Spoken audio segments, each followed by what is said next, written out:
আমাৰ জুবিন গাৰ্গক চৰকাৰে 10 বিঘা মাটি দিয়াৰ কথা আছিলে প্ৰথমতে। মই তেতিয়া চৰকাৰৰ মানুহবিলাকক সুধিছিলো যে 10 বিঘা মাটিত ক'ত হ'ব। মই তেতিয়া বাৰম্বাৰ সুধিছিলো যে 10 বিঘা মাটিতটো নহ'বগে। কিন্তু এতিয়াতো আহি আমি দেখিছো যে এতিয়ালৈকে জুবিনদাৰ মাটিখিনি 10 বিঘা ওলোৱা নাই। এতিয়া 6 বিঘা 4.5 বিঘামান হৈছে দিনে ন? কিমান হ'ব? 6 বিঘা 4.5 বিঘামান মাটি ওলাইছে। আৰু এই মাটিখিনিত কনষ্ট্ৰাকশ্যন কৰি দিলেতো মানুহ থাকিবলৈকে জাগা নজুৰিব। গতিকে কিবা প্ৰজেক্ট কৰাৰ কাৰণে অসুবিধা হ'ব।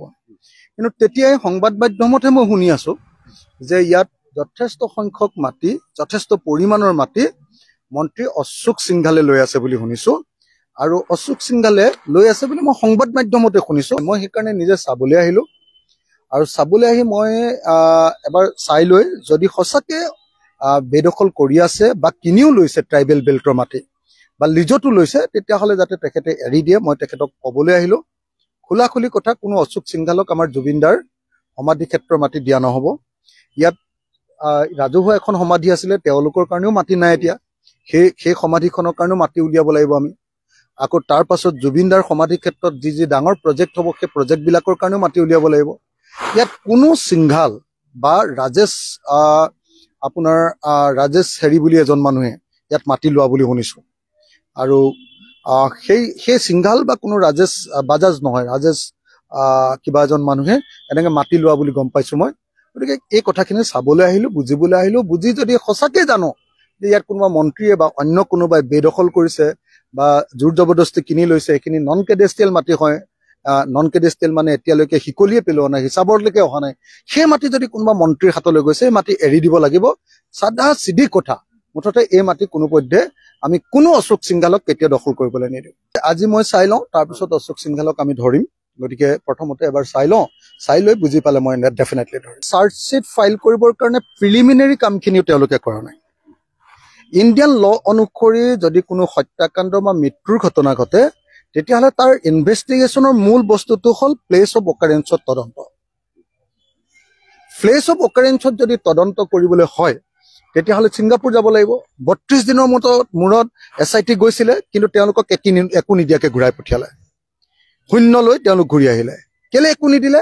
কাৰণ তেওঁলোকে কোৰ্টৰ জৰিয়তে অৰ্ডাৰ লৈ যাব লাগিছিলে। তেতিয়াহ'লে বাধ্য আছিলে, MLATৰ জৰিয়তে সেইখিনি পাবলৈ বাধ্য আছিলে। কিন্তু পালেইহেঁতেন, কোনেও বাধা দি ৰাখিব নোৱাৰিলেহেঁতেন। কিন্তু দুৰ্ভাগ্যজনকভাৱে আমাৰ চৰকাৰে এতিয়ালৈকে প্ৰচেছত নগৈ গোটেই তদন্তটোক এটা ভেকু ভাওনাত পৰিণত কৰিছে। আপুনি চাওকচোন, যিজন মুখ্যমন্ত্ৰীয়ে কাশ্মীৰী ফাইল চাবৰ কাৰণে চৰকাৰী বন্ধ দি দিছিলে, ছুটি দি দিছিলে, সেই মুখ্যমন্ত্ৰীয়ে এতিয়া 26 জন বোলে চিকিউৰিটি থকাৰ কাৰণে তেওঁ আমাৰ ৰৈ বিনালে চাব নোৱাৰে। কথাটো নিজে ভাবি চাওক।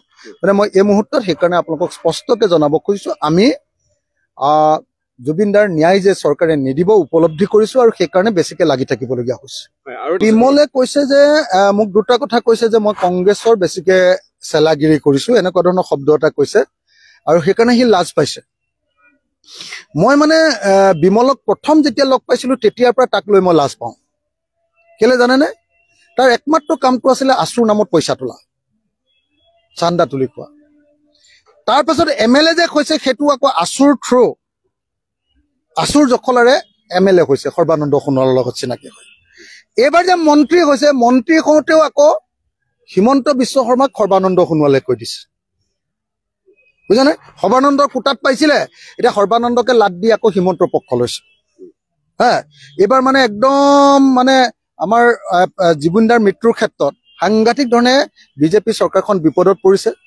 আৰু সেই বিপদৰ পৰা তেওঁ মাষ্টাৰক ৰক্ষা কৰিবৰ কাৰণে, হিমন্ত বিশ্ব শৰ্মাক ৰক্ষা কৰিবৰ কাৰণে বিমলে মোৰ ওপৰত এনেকুৱা এখন অদৰকাৰী চিঠি দিছে। মই এটা কথা স্পষ্ট কৰি দিওঁ যে মই আছুৰ পিঠিত কোনোদিন উঠাই নাই, কিন্তু বিমলে গোটেই জীৱনটো আছুৰ পিঠিত উঠিয়ে চান্দা তুলিলে, আৰু আছুৰ পিঠিত উঠিয়ে আছুৰ সুযোগতে সি আপোনাৰ মন্ত্ৰীও হ'ল। আৰু এতিয়া মানে আছু, আৰু ই কৈছে যে কংগ্ৰেছক সি খুব বেয়া পায়, কংগ্ৰেছ কিবা কিবি কৈছে। কংগ্ৰেছকতো ময়ো বেয়া পাওঁ, বেলেগ কথা এটা, সেইটো মই এতিয়া ক'ব নোখোজো। কিন্তু কংগ্ৰেছক বেয়া পোৱা মানুহটোৱে, ঠিক আছে কংগ্ৰেছক বেয়া পাওঁ, কিন্তু কংগ্ৰেছৰ পৰা যোৱা হিমন্ত বিশ্ব শৰ্মাক তই কিয় ইমান ভাল পাওঁ? মই বিমলক সুধিছো, তই ইমান কিয় ভাল পাওঁ? হয়নে নহয় কওক আপুনি? এইটো কাহিনী।